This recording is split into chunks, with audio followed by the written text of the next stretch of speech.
અને મજાની વસ્તુ, સિદ્ધાંતો કેમ સુખી કરે છે. એક સરસ મજાના વૈજ્ઞાનિક થઈ ગયા અબ્દુલ કલામ. જીવનની અંદર એમની બાયોગ્રાફી વાંચવા જેવી છે. એની બાયોગ્રાફીનો જીવનનો ટર્નિંગ પોઈન્ટ અને સાર મારે એક જ લાઈનની અંદર કહેવો છે. એમની બાયોગ્રાફી જીવન કથાનો સાર કઈ રીતે થયો છે.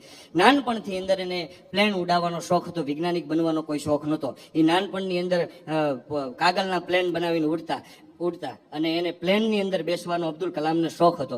અને એના માટે એમના બાપાએ, એમની માતુશ્રીએ પોતાના દાગીના વેચી અને કોલેજની ફી ભરેલી. અને એ જોવા માટે મારો દીકરો છે ને એ પ્લેન ઉડાડવો જોઈએ. આવી ગરીબ પરિસ્થિતિમાંથી એ અબ્દુલ કલામ જ્યારે આવેલા, હિન્દુ મુસ્લિમ પ્રત્યેને કોઈ ભેદભાવ નહીં, કારણ કે રામેશ્વરમની અંદર રહેતા. એમના પિતાશ્રી હતા એ રામેશ્વર મંદિરના પૂજારી હતા, બે મિત્રો હતા. હિન્દુ મુસ્લિમની અંદર કોઈ પણ ભેદભાવના નહીં, શ્રેષ્ઠ અને સારો માણસ, એની મારે તમને એક વાત કરવી છે.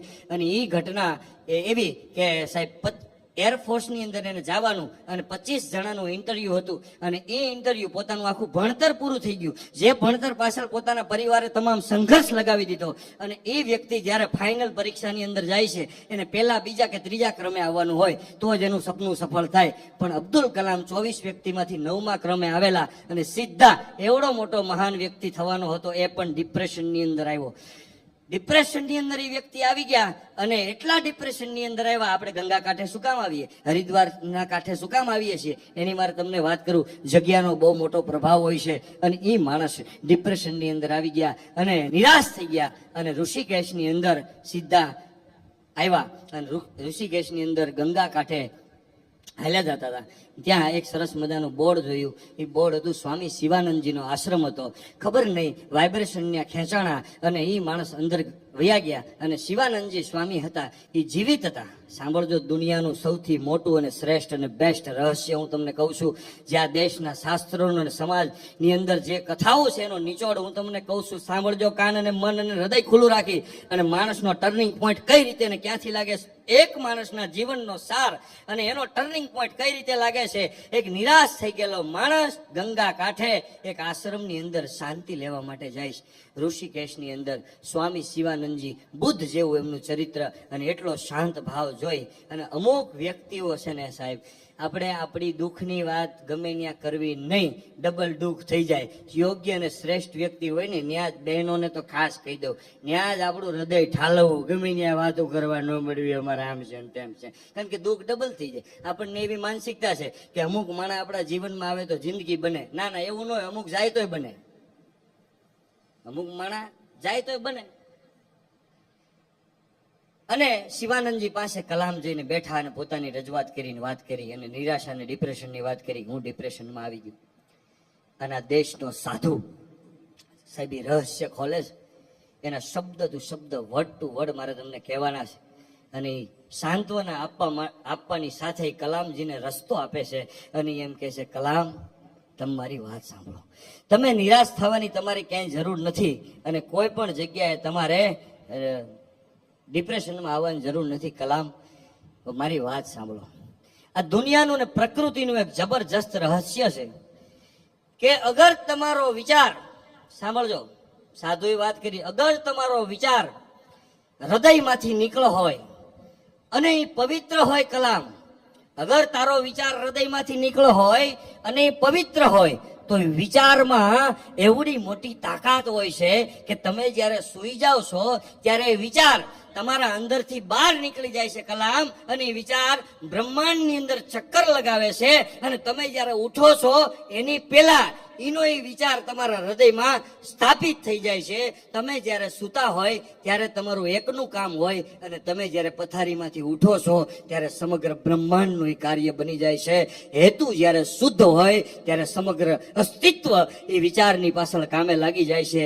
તો તારો વિચાર જો શુદ્ધ હશે તો તારે તું જેના માટે ઘડાયેલો છો એના માટે ફાઇનલ આ દેશની અંદર એરફોર્સની અંદર જવાનું હતું. પણ સાહેબ આ દેશના શ્રેષ્ઠ વૈજ્ઞાનિક બની ગયા. અને સાહેબ એવા અબ્દુલ કલામજીની વાત કે વિચાર જ્યારે શુદ્ધ હોય, ભાવ જ્યારે શુદ્ધ હોય, એના દ્વારા જ્યારે કર્મ કર્યું હોય ત્યારે સાહેબ મહત્વની વસ્તુ હોય છે. એટલે વિચારો શુદ્ધ રાખવા શું કામ જોઈએ. એક મજાની વાત કહું. એક ગામની અંદર એક શિક્ષકની નોકરીની શરૂઆત થઈ. બે વાત કરીને આપણે વાતને પૂરી કરીએ, કારણ કે તમારી વ્યથા અવસ્થા બધું મારે જોવાનું. ગામની અંદર એક શિક્ષકની નોકરીની શરૂઆત થઈ. બિચારાનો પગાર બહુ નાનો, એટલે સ્કૂલથી ઘર સુધીનું અંતર 5 કિલોમીટરનું, ચાલીને રોજ આવવાનું જવાનું. પછી શિક્ષકે નક્કી કર્યું કે હું થોડાક પૈસા ભેગા કરું, મારે સાયકલની વ્યવસ્થા થાય. તો એણે એ સાયકલની વ્યવસ્થા કરી. પછી થોડીક પ્રોગ્રેસ કરી તો ગાડી લીધી. પછી પ્રોગ્રેસ કરી તો એણે કાર લીધી, નાની અમથી સેકન્ડ હેન્ડ. પછી હવે શિક્ષક હતા એટલે એ ચાલીને જતા હતા, કારણ કે પોતે અનુભવેલું, પોતે જોયેલું છે, એટલે પોતે તો પીડા તો સમજાય. એટલે એને સમજાણું કે અહીંથી હું પણ એક દિવસ ચાલીને જતો તો આ લોકોની પીડા શું હોય મને ખ્યાલ છે. તો એ એકલા ગાડીમાં ન જતા, પણ કોક ને કોક રસ્તામાં હોય ને બેહારીને લઈ જાય. એ શિક્ષકની છાપ એવી પડી કે આ લિફ્ટ આપી દે, આ ગમે એ ગાડી એને ઊભી રાખી એટલે શિક્ષક ગાડી ઊભી રાખી આખી ગાડી ભરી અને જ્યાં એને જવું હોય લઈ જાય. એ શિક્ષકની એ સાહેબની છાપ એવી પડી કે સાહેબની ગાડીમાં જવાનું, સાહેબ કોઈ દી ના પાડે ને, એવી આખા ગામમાં છાપ પડી. એક સમય એવો આવ્યો કે કોઈ પેસેન્જર મળે નહીં અને એકલા જવું પડ્યું. એમાં એક જણાએ હાથ ઊંચો રાખ્યો, મને બેહારો ને, એ તરત પાછળ બેહી ગયો. થોડીક ગાડી આગળ આવેલી ને એટલે શિક્ષકના ગળે સરી રાખી, ગાડીની ચાવી આપી દો નહીતર માન નાખીશ. શિક્ષક ભગવાન સામું જોવે કે એટલો સંઘર્ષ કરીને ગાડી લીધી. અને આ પણ ઓલા ચાવી આપતી વખતે શિક્ષકે એટલી સરસ વાત કરી, અહીંયાથી લોકો આવે જાય છે અને હું અહીંયાથી હું બધાને લિફ્ટ આપું છું, તો બધાને પણ એવી પ્રેરણા મળે છે કે આપણે અહીંયા આવતા જતા ખાલી હોય તો આપણે બેહારીને જવા.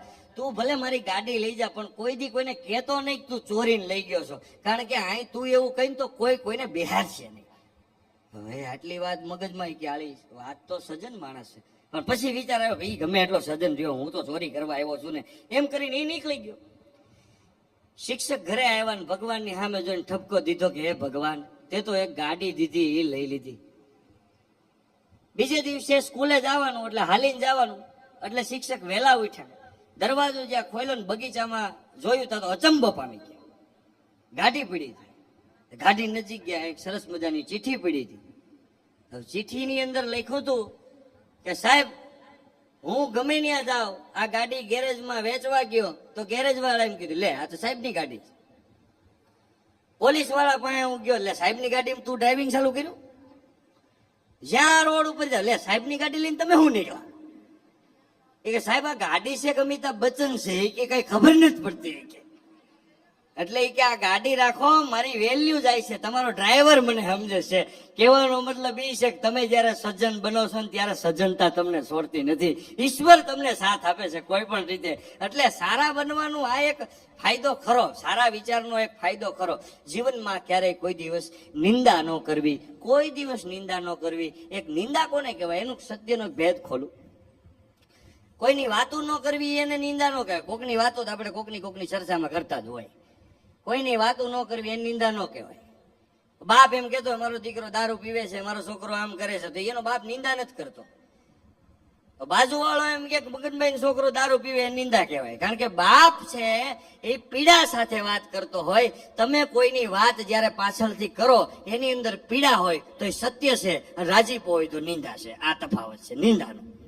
એટલે જીવનમાં કોઈ દિવસ નિંદા ન કરવી. શું કામ ન કરવી? કે તમે નિંદા કરશો, ખરાબ ગુણો કોઈના વાગોળશો, એટલે વેદનો સિદ્ધાંત છે, આને કોઈ રોકી ન શકે. આ બોટલને ઘા કરું એટલે સીધી નીચે જ પડે, એટલું સત્ય હું તમને કહું છું. તમે જો કોઈના ખરાબ ગુણોને વાગોળ્યા તો એક સમયે એ ખરાબ જેટલા ગુણો છે એ ઓટો મોડ ઉપર તમારામાં જનરેટ થઈ જાય અને તમારા સારા ગુણો એમાં જનરેટ થઈ જાય. એટલે આ નુકસાનીનો ધંધો કરવો નહીં. ગામ શું કરે છે ભલા માણસ એનું ધ્યાન રાખવું નહીં. આ ગામની અંદર 90% એ જ ધંધો કરે છે. ગામ શું કરે એ 90%માં આપણે આવવું નહીં. અને સૌથી મહત્વની વાત, આખી દુનિયા સાહેબ રમત રમે છે, આખી દુનિયા સાહેબ રમત રમે છે. એ ચર્ચામાં નથી પડવાનું અને આપણે એ નક્કી કરવાનું છે કે આમાં આપણે રમકડું બનવું કે ખેલાડી બનવું. આખી દુનિયા રમત રમે છે અને આ બંનેમાં ફરક એટલો છે કે રમકડા છે ને એને લોકો રમાડે છે અને ખેલાડી પોતે રમે છે. ભલા માણસ, જીવનની અંદર તમે જે પણ બનો, ભલે નાના એવા હોય, નાની એવી સફળતા હોય, તમને શું લાગે સફળતાની વ્યાખ્યા હું? ભલા માણસ, ભૂપેન્દ્રભાઈ પટેલ એમ કે નરેન્દ્રભાઈ મોદી સફળ છે. નરેન્દ્રભાઈ મોદી આપણે ઓલી પણ જાય અમેરિકાની અંદર, ત્યારે માર્ક ઝુકરબર્ગને કહે તમે સફળ છો.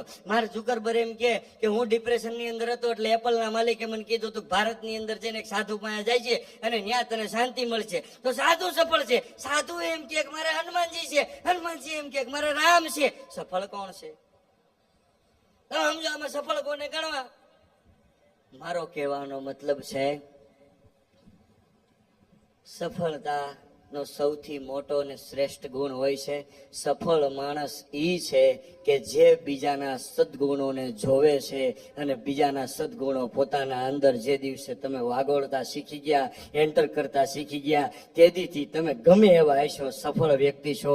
કારણ કે શીખવાનો ભાવ અને સંતોષનો ભાવ આ બંને તમારા અંદર જનરેટ થાય. અને ગેરંટી સાહેબ, ગેરંટી તમારા વિદ્યાર્થી પણ જો તમે છોડી દીધું, ગમે એવી ટોચ ઉપર હશો, તમે નીચે પડશો. અને શીખવાનો ભાવ, દરેક વ્યક્તિમાં શીખવાનો ભાવ. ભલા માણસ, આની કોઈ વ્યાખ્યા ન થાય. આ કંપનીની વેલ્યુએશન કેટલી છે, આ કંપનીનો ધંધો કેટલો છે, એનું વર્ણન કરી 2 કલાક નીકળી જાય. એવડી મોટી સામ્રાજ્ય અને એવડું બધું સામર્થ્ય ખડકા છતાં પણ આ વ્યક્તિઓ અને કાકા અને એમનો પરિવાર તમારા ને મારી સાથે રહે છે. એ બહુ મોટા અહોભાગ્ય છે. એની સમજણ અને એની મહાનતાને વંદન છે કે આપણી વચ્ચે રહે છે. શું કામ? કે કંઈક લોકો ડેવલપ થાય, કંઈક શીખે. મારા જીવનની અંદર, કારણ કે એને ખબર પડી ગઈ છે કે આપણે મરવાનું છે, એ ફાઇનલ છે. અને મરતા પહેલા, મર્યા પછી લોકોના હૃદયમાં જીવતું રહેવાનું છે, એ ફાઇનલ છે. એ ફાઇનલ એને ખબર પડી ગઈ છે. એટલા માટે જીવનની અંદર શ્રેષ્ઠ બનો, શ્રેષ્ઠ બનો અને કર્મ એવું કરો સાહેબ, નિસ્વાર્થ ભાવે. સાહેબ, નિસ્વાર્થ ભાવે કર્મ કોને કહેવાય એની છેલ્લી વાત કરી અને વાતને આપણે વિરામ આપવાનો છે. સેન્ટ ફોર યુનિવર્સિટીની અંદર એક વિદ્યાર્થી રહેતો તો, ભણવાના પૈસાના અભાવે એને નક્કી કર્યું મારે સ્કોલરશીપની વ્યવસ્થા ક્યાંથી કરવી. સ્કોલરશીપની વ્યવસ્થા ક્યાંથી કરવી એટલે ત્યાંના પોલેન્ડની અંદર ખ્યાતનામ પિયાનો વાદક હતા, પેડરેસ્કી સંગીતકાર હતા, એમનો કાર્યક્રમ આપણે કરીએ. આપણે અહીંયા ગૌશાળાના અવેડાના લાભાર્થી થાય છે એમ બિચારાએ સ્કોલરશીપના લાભાર્થે કાર્યક્રમ કર્યો કે એમાંથી કંઈક 2 પૈસા મળે તો હું ભણવાની ફી ભરું. એમની પાસે ગયા અને એમની ફી નક્કી કરી. એ સમયની અંદર $2000 ફી હતી. ટિકિટની વ્યવસ્થા કરી. પણ મજાની વસ્તુ અને કરુણતાની વસ્તુ સાહેબ કે ટિકિટનું બધું કલેક્શન ભેગું કર્યું $1,600 જ થયા. પ્રોગ્રામ પતી ગયો એટલે પેડરેસ્કી સાહેબને કીધું કે સાહેબ $400 હું તમને પછી આપી દઈશ અને આ $1,600 હું તમને આપું છું. પછી હેતુ પૂછ્યો કે શું કામ તમે કર્યું હતું? કે હું ફી ભરવાની, હું નાનો માણસ છું એટલે મારે ભણવું છે અને મારી પાસે ફીની વ્યવસ્થા નહોતી. અને મોટો માણસ હોય ને સાહેબ, મોટી કક્ષાએ પહોંચ્યો, એની અંદર આ ગુણ હોય. એ કે ભાઈ ફી જ ભરવા પ્રોગ્રામ કર્યો તો $1,600 રાખ તું, બરાબર, મારે કોઈ જરૂર નથી. એમ કરીને $1,600 આપી દીધા. આ સમયને બહુ સમય નીકળી ગયો અને એ પેડરેસ્કી હતા, એ પોલેન્ડના વડાપ્રધાન બન્યા. એક સમય પોલેન્ડના સંગીતકાર હતા. એ સમયે વિશ્વયુદ્ધ થયું હતું. એની અંદર બહુ મોટો દુષ્કાળ પડ્યો હતો અને આખું વિશ્વ અમેરિકા પાસે મદદ માંગતું હતું કે અમારે ફૂડની જરૂર છે, અમારે લોકો ભૂખના કારણે મરે છે. અને પોલેન્ડની અંદર પોતાની જનતા ભૂખના કારણે મરતી રહેતી હતી. એમાં ઘણા લોકો મરી પણ ગયા હતા. એ સમયે આ પેડરેસ્કી સાહેબે પત્ર લખે છે કે મારા દેશના લોકો મરી જાય. અને આ પત્ર અમેરિકાના ફૂડ વિભાગની અંદર આવે છે અને પત્ર વાંચી અને અકલ્પનીય, જે કલ્પના ન કરી શકે એટલો માલ સામાન પોલેન્ડની અંદર મોકલવામાં આવે છે. અને એ માલ સામાન મોકલો ત્યારે પેડરેસ્કી સાહેબ અચંબો પામે, આમ સ્તબ્ધ થઈ જાય કે હાલું આખું વિશ્વ મદદ માગે છે અને મેં તો માગી એના કરતા વિશેષ મને મદદ મળી. એનો આભાર માનવા માટે અમેરિકાની અંદર જાય છે અને આભાર માનતી વખતે એટલું કહે છે કે તમારો ખૂબ ખૂબ આભાર અને તમે અમને મદદ કરી. અને ત્યારે અમેરિકાના ફૂડ નાઇજરના વડાનો આભાર માનતી વખતે જ્યારે પેડરેસ્કી સાહેબ વાત કરે છે ત્યારે ફૂડ ઓર્ગેનાઇઝરના વડા એમ કીધું કે એ સમયે મને $150 પાછા ન આપ્યા હોય તો હું તમારા દેશને મદદરૂપ ન થઈ શક્યો હોત. એ હર્બર્ટ હુઅર જેનું નામ ફૂડ ઓર્ગેનાઇઝરનો વડો, મારું કહેવાનો મતલબ એ છે કર્મનો હિસાબ પલટીને અનેક ગણો થઈને આવે છે, પણ ક્યારે નિસ્વાર્થ ભાવે જ્યારે કર્મ કર્યું હોય, તમે જ્યારે કામ કરો ત્યારે હૃદયના ચોખ્ખા ભાવથી કર્મ કરવાનું. કુદરતના દરબારની અંદર તમે કર્મ કરો છો તો ક્યાં ભાવથી કરો છો એના ઉપર હિસાબ લખાય છે. માટે